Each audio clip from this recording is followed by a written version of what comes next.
목사님과 사모님 이 부부 동반 모임이 있었는데요. 그 자리는 그냥 편안한 자리였습니다. 식사하고 뭐 교제하는 그런 자리였어요. 부부들이 모여서 목사님과 사모님이 모여서 뭐 이러한 뭐 식사하면서 이런저런 이야기도 하고요. 또 뭐 있었던 여러 가지 편안한 이야기들을 서로 이렇게 웃으면서 나눴습니다. 편안한 자리고 웃는 자리다 보니까 한 아무개 사모님에게 이렇게 이야기를 했어요. 아무개 사모님, 남편 되시는 아무개 목사님을 보니까 참 좋아 보입니다. 젠틀맨이고요. 젠틀해 보이고 유머 감각도 있는 것 같고 또 성격도 되게 밝고 사람 편안하게 하는 것 같아서 참 좋아 보입니다. 사모님, 그런 목사님과 사니까 얼마나 좋으세요. 이렇게 이야기를 했어요. 그랬더니 그 사모님이 씩 웃으면서 이렇게 이야기를 하셨습니다. 사모님, 그렇게 보이시죠? 일주일만 데리고 살아보세요. 그런 말씀 안 하실 겁니다. 웃으면서 농담 삼아 이런 이야기를 했습니다. 여러분, 사람을 안다는 건요, 몇 번 만나서 알 수 있는 것이 아닙니다. 어떤 사람을 보면 참 괜찮아 보여요. 그런데 조금 교제하다 보면 야, 이 사람하고는 어울리면 안 되겠다 하는 사람이 있는 반면에 첫 이미지는 별로 좋아 보이지 않습니다. 그런데 만나면 만날수록 진국 같은 그러한 사람이 있습니다. 그런 사람이 있습니다. 여러분, 제대로 사람을 알려면요, 오래 만나봐야 아는 것 같아요. 얘기도 많이 해보고 또 이런저런 일들도 겪어보면서 그러면서 이런 사건이 있을 때 이렇게 하시는구나, 또 이런 일들이 있을 때는 또 이렇게 행동하는구나, 그런 모습들을 보면서 그 사람의 됨됨이를 알아가게 되는 것이죠. 말만 잘하고 뭐 겉모습만 뻔질하다고 해서 그런 것에 속아가지고요, 정말 아닌 사람 만난 적도 여러분 아마 그런 경험이 있을 거예요. 근데 주변 친구 가운데 뭐 남들이 볼 때 그렇게 좋아 보이지도 않고 뭐 이렇게 커 보이지 않지만, 그런데 참 만나서 옆에 위로가 되고 힘이 되는 진짜 친구 같은 사람을 여러분이 또 경험해 보셔서 아실 겁니다. 어떤 분은 그렇더라고요. 그 사람의 됨됨이를 알려면, 짧은 시간에 알려면 여행을 한번 같이 가봐라. 그러면 그 사람의 됨됨이를 빨리 알 수 있다라고도 이야기하더라고요. 일리가 있다고 생각해요. 왜냐면 한 번도 가보지 못한, 또 자기가 사는 삶의 터전이 아닌 다른 곳에서 또 처해지는 환경, 뭐 변수들, 또 평소와 다른 어떤 이런 것들을 만나게 되면서, 그러면서 그 사람의 본색을 보게 되는 거거든요.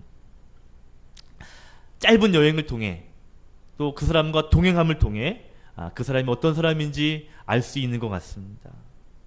그러니까 사람을 제대로 알려면, 그러면 많이 만나고 함께 동행하고 그리고 함께 교제해야, 그래야 그 사람을 제대로 알 수가 있다라는 것이죠. 그렇죠. 그런데 여러분, 신앙생활도 마찬가지입니다.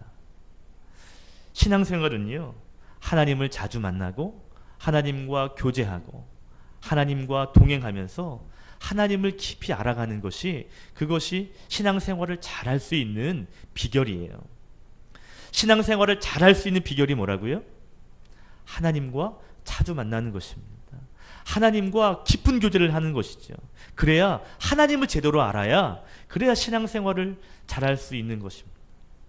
그런데 많은 사람들이 신앙생활을 잘하기를 원하면서도 하나님과 가까이 하려고 하는 것에는 좀 인색한 것 같습니다. 마치 일주일에 한 번 예배 드리는 정도로 내 신앙이 커질 거야 라고 생각하는 사람들도 많습니다. 물론 예배 가운데 하나님을 만나고 또 하나님과 교제가 있죠. 중요한 건요, 여러분, 사람을 자주 만나야 친해지듯이 하나님도 자주 만나고 자주 교제해야, 그래야 하나님과 가까이 할 수 있고 하나님의 마음을 알 수가 있습니다. 보이는 사람의 마음도 알기가 힘든데 보이지 않는 하나님의 마음과 성품을 알려면 더 자주 만나야 하는 것이죠.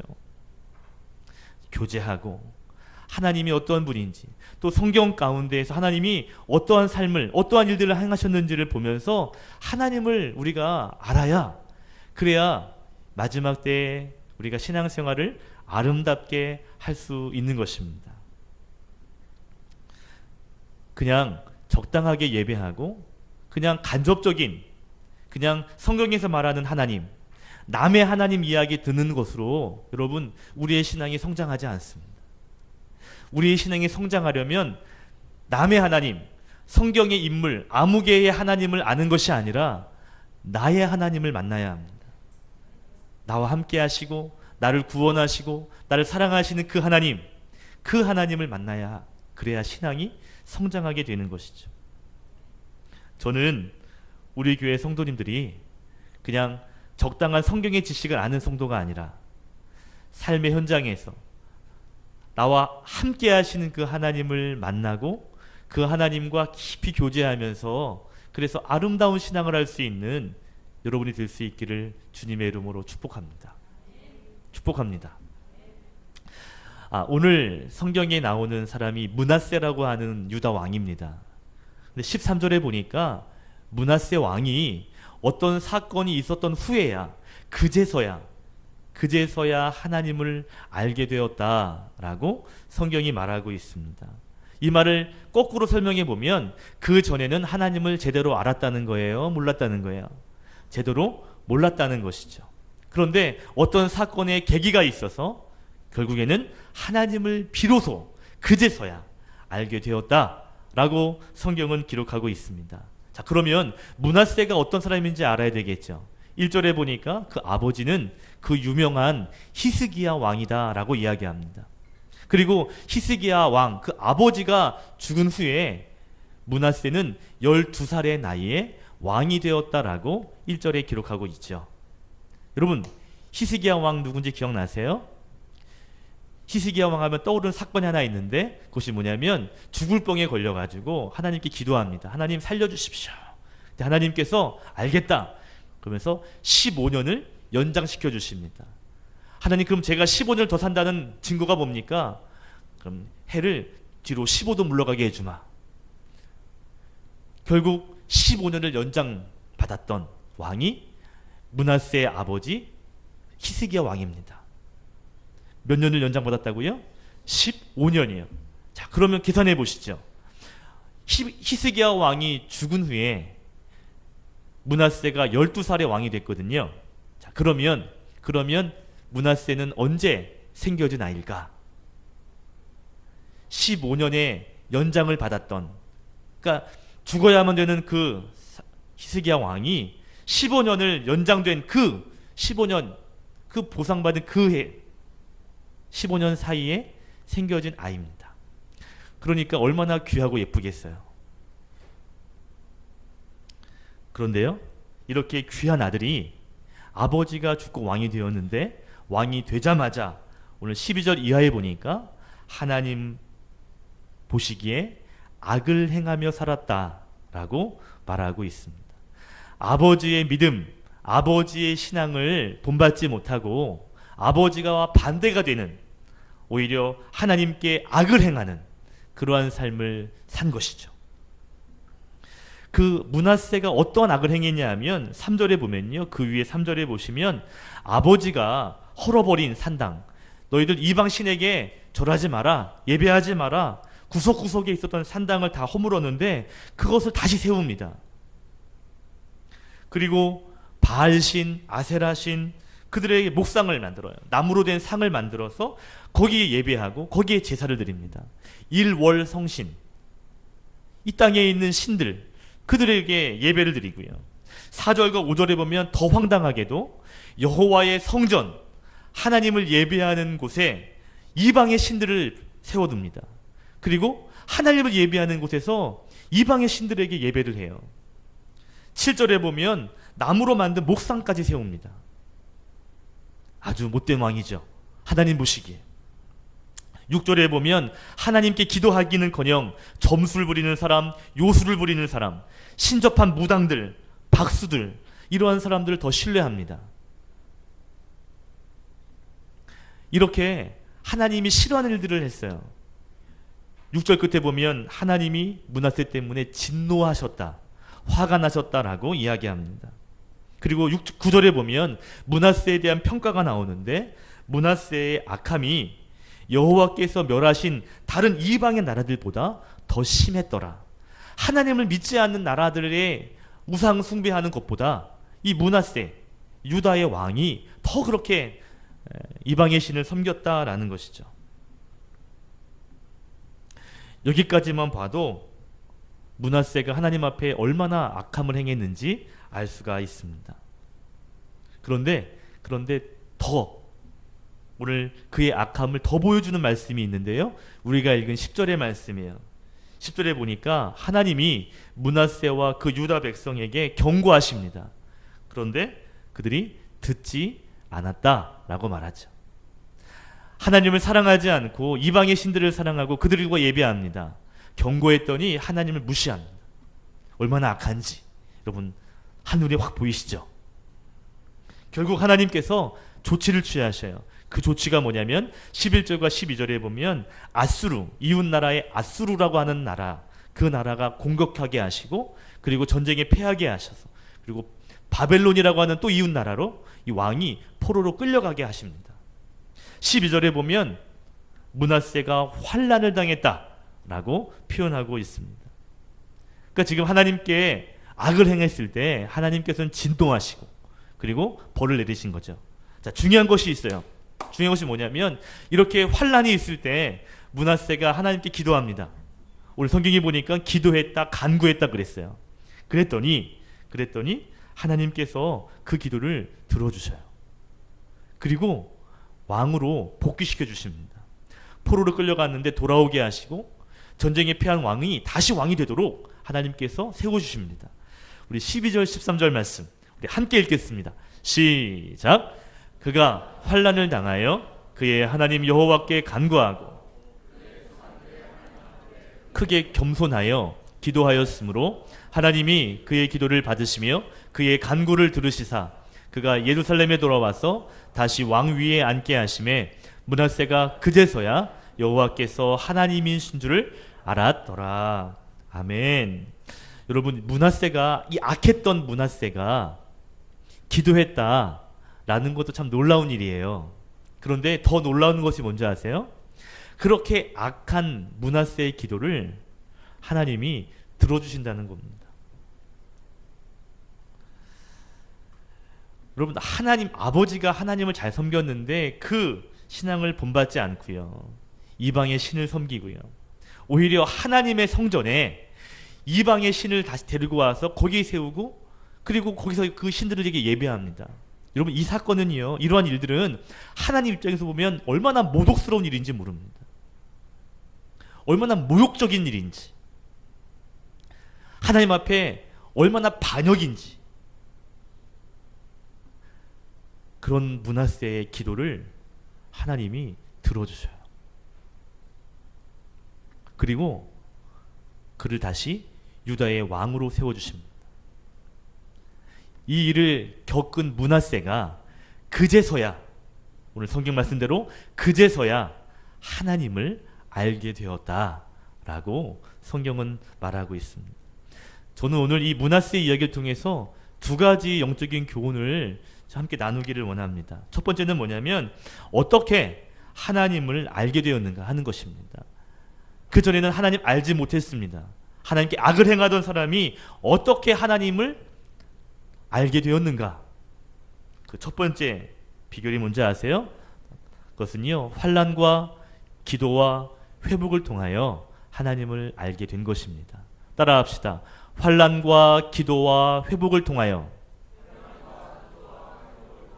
하나님을 알았더라.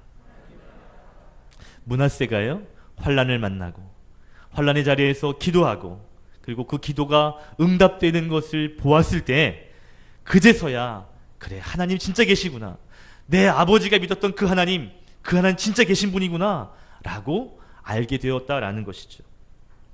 여러분, 12절에 보니까 환난을 당하여 기도했더니 그가 하나님 앞에 겸손해졌다라고도 이야기합니다. 오늘 중요한 단어는 세 단어예요.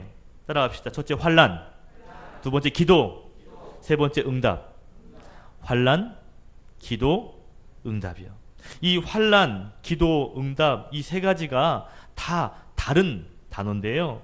근데 이 세 단어가 저는 한 세트처럼 보입니다. 이게 하나 묶어져 있는 한 세트 같아요.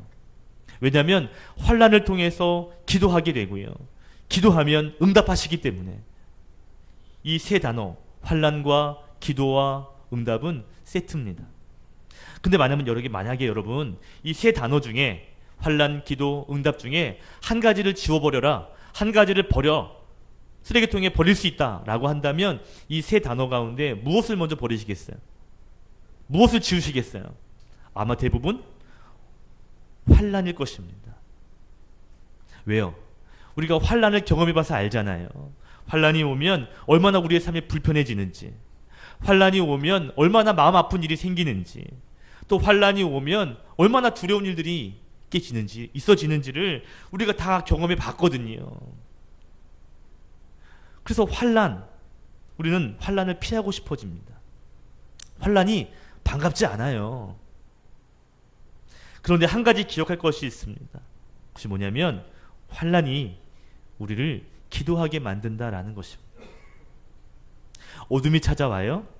그리고 내 힘으로 감당할 수 없는 그러한 일들이 찾아오게 될 때 우리는 비로소 그제서야 전능하신 하나님께 매달리게 됩니다. 내가 할 수 있는 일이 찾아오면요, 내 힘으로 해결해 버려요. 문제는 내 힘으로 해결할 수 없는 일들이 찾아올 때, 그때야 비로소 하나님께 나가게 된다는 것입니다. 므낫세가 그랬습니다. 그 전에 12살의 왕이 됐으니까 뭘 알았겠어요? 그냥 자기 세상이었죠. 그런데 환난을 만나니까요, 하나님께 기도하게 됩니다. 그리고 하나님의 응답을 받으니까요, 하나님을 이제 알게 되고 하나님을 자랑하게 되는 것이죠. 12절에 보니까 환난 때문에 하나님 앞에 겸손하여졌다라고도 이야기합니다. 그러니까 여러분, 환난이 주는 유익이 있는데 오늘 성경에서 두 가지예요. 하나는 뭐냐면 환난 때문에 하나님께 기도하게 된다는 거예요. 하나님 앞에 나아가게 된다는 거예요. 그게 첫 번째 유익입니다. 두 번째 유익은요, 하나님 앞에 겸손해진다는 거예요. 여러분, 건강에 문제가 생겨보십시오. 여러분 겸손해집니다. 내 힘으로 해결할 수 없는 재정의 문제를 만나보십시오. 겸손해집니다. 내가 할 수 없는 일들을 만나게 될 때 우리는 겸손하게 되고 하나님 앞에 매달리게 되는 것이죠. 하나님 도와주십시오. 하나님 한 번만 살려주십시오. 하나님 한 번만 치료해 주십시오. 라고 매달리게 되는 것이죠. 이러한 과정, 환난과 기도와 응답의 과정을 통해서 우리는 하나님을 더 깊이, 더 많이 알아가게 되는 줄로 믿습니다. 우리 믿음이요, 그러면서 커지는 것이죠. 므낫세가 그런 거예요. 환난을 만나고 하나님께 기도하고 또한 응답이 이루어졌을 때 하나님을 알고 하나님을 인정하게 된 것입니다. 혹시 여러분 가운데 이 환난의 시기에 있는 분이 있을런지 모르겠습니다. 또는 환난 때문에 기도의 자리에 서시는 분이 계신지 모르겠습니다. 여러분, 환난과 기도가 묶여져서 세트가 되면 반드시 하나님의 응답이 따라올 줄로 믿습니다. 아멘. 여러분, 우리가 하나님께 기도하고 매달리면요, 하나님의 일하심을 볼 수 있어요. 그게 응답입니다. 므낫세 왕은 하나님의 일하심, 내 힘으로 할 수 없었지만 하나님이 응답하셔서 포로에서 풀려나고 왕의 자리로 돌아왔을 때 비로소 하나님이 하셨구나, 하나님이 위대하시다라는 것을 인정하게 된 것이죠. 여러분, 성경에 보면 그러한 인물들이 많이 있습니다. 그 가운데 한 사람을 소개하라 한다면 저는 욥이라고 하는 사람을 뽑고 싶어요. 욥이요. 욥은요, 고난의 사람이라고 표현될 정도로 큰 고난은, 큰 환난을 당했던 사람이에요. 욥이 얼마나 부자였는지 당대에 가장 큰 거부였다 그랬습니다. 그런데 하루아침에 가진 재산이 다 잃어버리게 되죠. 가진 양과 가축들이요, 다 하루아침에 다 없어집니다. 다 다 죽게 돼요. 10명의 자녀가 있었는데 10명의 자녀도 다 죽습니다. 이런 고통이 어디 있어요? 욥의 아내가, 그래도 욥이 죄짓지 않고 하나님께 기도하니까요, 욥의 아내가 말하기를 하나님 욕하고 죽어라 라고 할 정도로 욥의 아내도 낙심했었습니다. 욥의 친구들이 와서 하는 말이, 너 죄가 많아서 그런 거 아니야, 인과응보지, 너 회개해 라고 하면서 욥의 마음에도 큰 고통을 줬습니다. 이게 욥이 처한 환난이었습니다. 그런데요, 욥이 믿음을 잃지 않아요. 하나님께 기도합니다. 나중에 자기 이 피부에 병이 들어서 얼마나 이 간지러움이 있든지 기화로 이 살을 긁어내야 피가 막 흐를 정도로 그런 육체의 고통도 있었음에도 불구하고 하나님을 예배하고 찬양합니다. 마지막에 그가 회복이 되죠. 하나님이 갑절로 그를 축복하십니다. 그때 욥이 마지막에 그런 고난 가운데 기도하면서 이런 고백을 했어요. 이것이 욥기 42장 5절입니다. 우리 욥의 고백을 함께 고백합시다. 시작. 내가 주께 대하여 귀로 듣기만 하였사오나 이제는 눈으로 주를 배움나이다. 아멘. 무슨 말이에요? 환난이 있기 전에는 신앙생활 했거든요. 그때 귀로만 들었다는 것이죠. 그런데 환난을 통해 또한 기도하게 되었더니 이제는 주님을 눈으로 보게 되었습니다. 주님을 더 깊이 알게 되었습니다. 주님과 더 가까워졌습니다. 라고 욥은 고백하는 것입니다. 환난을 통해 기도하게 되고요. 기도하게 되어서 하나님의 일하심을 보고 하나님의 응답을 보게 될 때 우리는 더 아름다운 믿음의 신앙을 갖게 되는 줄로 믿습니다. 므낫세처럼 또 욥처럼 기도하셔서 또 응답받으셔서 하나님을 더 많이 알고 하나님께 더 아름다운 신앙생활 하시는 믿음의 성도가 되시기를 예수님의 이름으로 축복합니다. 오늘 므낫세 왕에 대한 이야기를 나누고 있어요. 하나님을 제대로 알지 못했던 왕, 그래서 하나님께 악을 행했던 그 왕이 비로소 하나님을 알게 되고 그리고 하나님을 자랑하게 되었습니다. 두 번째 나누고 싶은 교훈이 있습니다. 첫 번째가 어떤 방법으로 하나님을 알게 되었는가? 환난과 기도와 응답의 방법이었다면, 두 번째 나누고 싶은 것은 뭐냐면 그가 알게 된 하나님이 어떤 하나님인가 하는 것입니다. 그것은요, 세상 그 어떤 것보다 뛰어나신 하나님을 알게 되었습니다. 따라합시다. 세상 어떤 것보다 뛰어나신 하나님을 알았더라. 므낫세는요, 이 사건을 통해서 하나님이 정말 뛰어나신 분이다. 세상의 그 어떤 것보다, 그 전에 내가 의지하고 믿었던 세상의 그 신들보다도 하나님이 가장 뛰어나신 분이다 라는 것을 알게 된 것이죠. 세상과 차원이 다른, 수준이 다른 하나님, 다시 말하면 능력이 많으신 하나님을 므낫세는 알게 된 것입니다. 결국 그 전에 내가 믿고 내가 의지하고 내가 그렇게 붙잡았던 것들, 그것이 아무 쓸모없는 헛개비라는 것을 알았어요. 그래서 그 이방의 신들을 다 제거합니다. 그리고 하나님의 제단을 보수하기 시작합니다. 우리 15절과 16절 우리 같이 읽어볼게요. 15절 16절 화면을 통해 같이 읽겠습니다. 시작. 이방 신들과 여호와의 전의 우상을 제거하며 여호와의 전을 건축한 사내와 예루살렘에 쌓은 모든 제단을 다 성 밖에 던지고 여호와의 제단을 보수하고 화목제와 감사제를 그 제단 위에 드리고 유다를 명령하여 이스라엘 하나님 여호와를 섬기라. 아멘. 아멘. 그 전에 믿었던 신들, 우상들 다 태워버리고 다 내팽개쳐버립니다. 그리고 하나님의 전을 보수합니다. 그리고 그 하나님의 전에서 오늘 예배해요.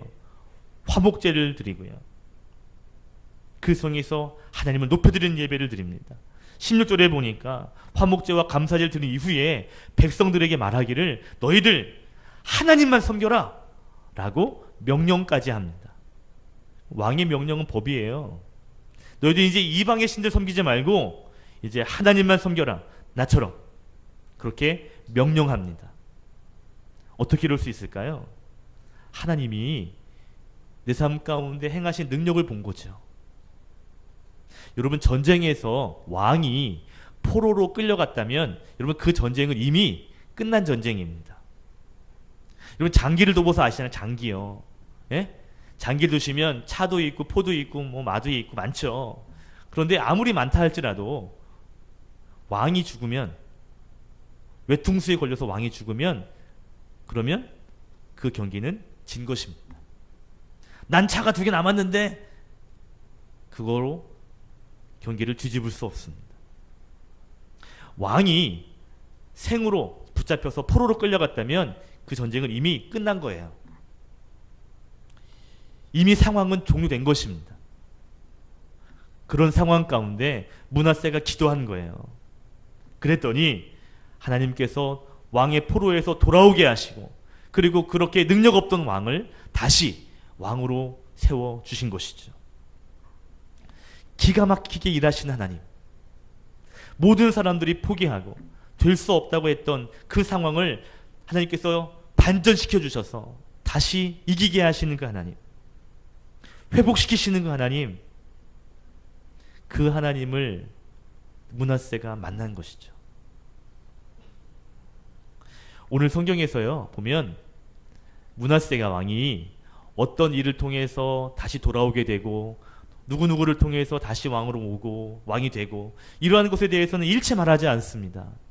근데 분명한 것은 뭐냐면 므낫세가 다시 돌아와서 왕의 자리에 앉게 되는, 그를 통해서 하나님의 능력을 알았다는 것에는 강조합니다.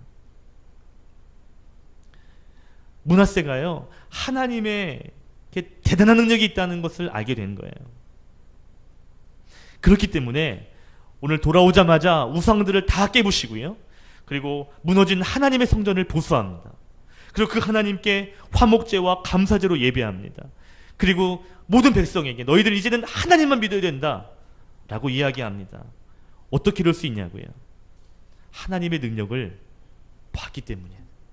내 삶 가운데 하나님께서 일하심을 만나봤기 때문입니다. 그러니까 하나님을 이렇게 외칠 수 있는 거예요. 저는요 이 므낫세의 이야기를 통해서 느끼는 것이 있습니다. 야, 이 삶에서 하나님을 만나는 것이 참 중요하구나 라는 것을 느낍니다. 성경에서 누가 이런 일이 있었고요, 이런 일이 있었고요, 이런 일이 있었고요, 성경의 이야기를 아는 것도 중요합니다. 더 중요한 것은 뭔지 아세요? 내 삶 가운데 하나님이 일하신 것을 보는 거예요. 이게 중요해요. 내 삶 가운데 만나주신 하나님, 그 하나님을 만나야, 그래야 신앙생활을 잘할 수 있습니다. 여러분, 우리에게 소망이 있는 것은요, 므낫세 같은 사람도 하나님을 만나서 그 인생이 바뀝니다. 하나님께 정말 큰 악을 저질렀어요. 그런데 그 하나님이 그의 기도를 들어주시고요, 그를 통해 일하십니다. 여러분, 하나님을 우리의 삶에서 제대로 만나는 것은요 너무 중요한 일이에요. 아까도 말씀드렸지만, 근데 많은 성도들이 성경의 지식을 아는 것으로만 끝나고요, 내 삶에 역사하시는 하나님 만나는 것에는 소홀합니다. 이게 문제예요. 하나님, 그런데 아무개의 하나님, 내 옆에 있는 권사님의 하나님만 알지 나의 하나님에 대해서는 너무 작게 알고 있는 것이 문제라는 것이죠.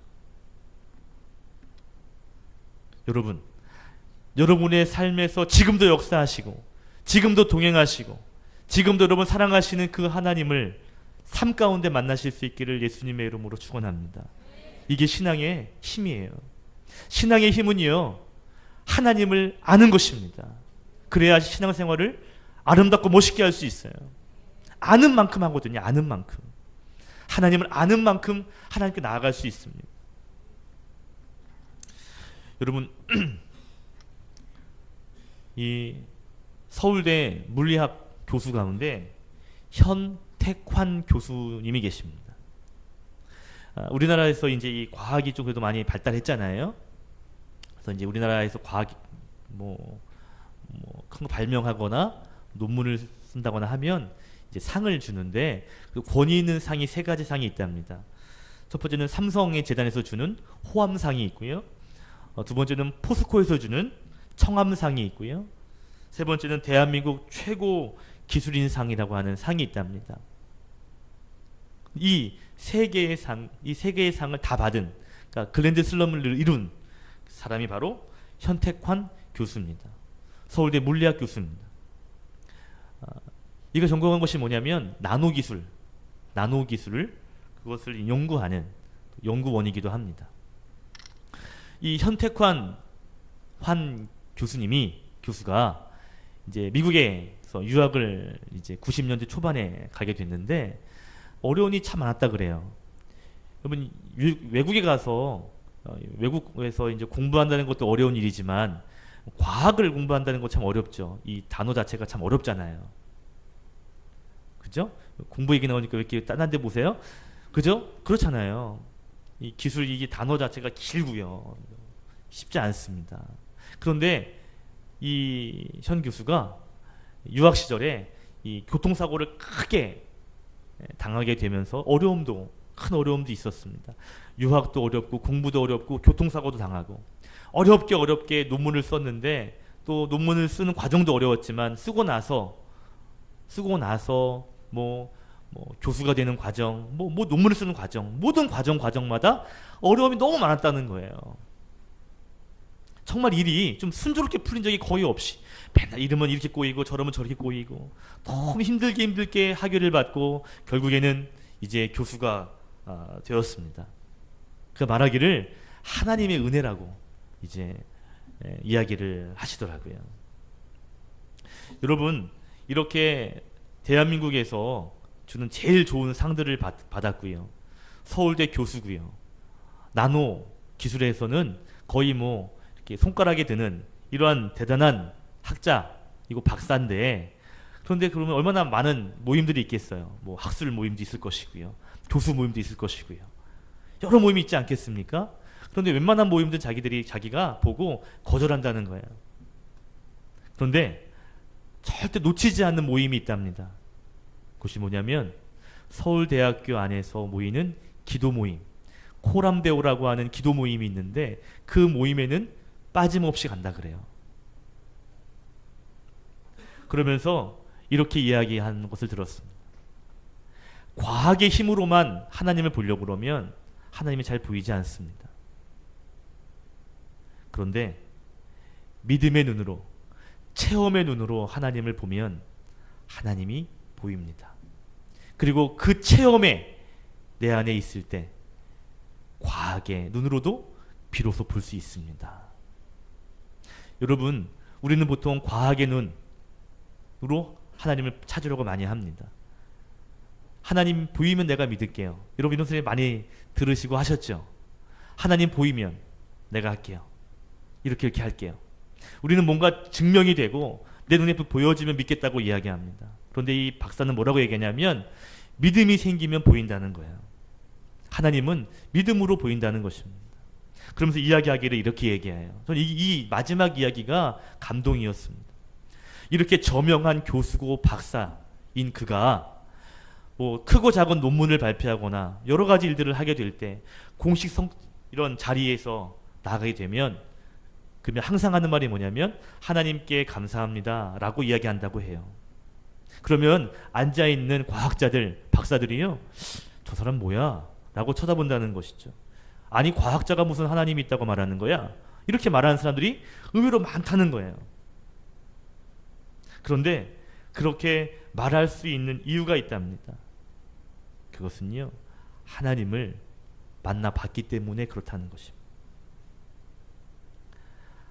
누군가의 하나님을 그냥 들은 것이 아니라 내 안에 계신 하나님, 유학생활부터 교통사고가 나고 수많은 사건들이 있을 때마다 나를 선하게 인도하신 그 하나님, 그 하나님을 만나고 그 하나님과 함께 하니까 수많은 믿지 않는 사람들 앞에서도 하나님 계십니다, 하나님께 감사합니다, 영광, 이 논문이 하나님이 주신 것입니다 라고 자랑할 수 있게 되었다는 것이죠.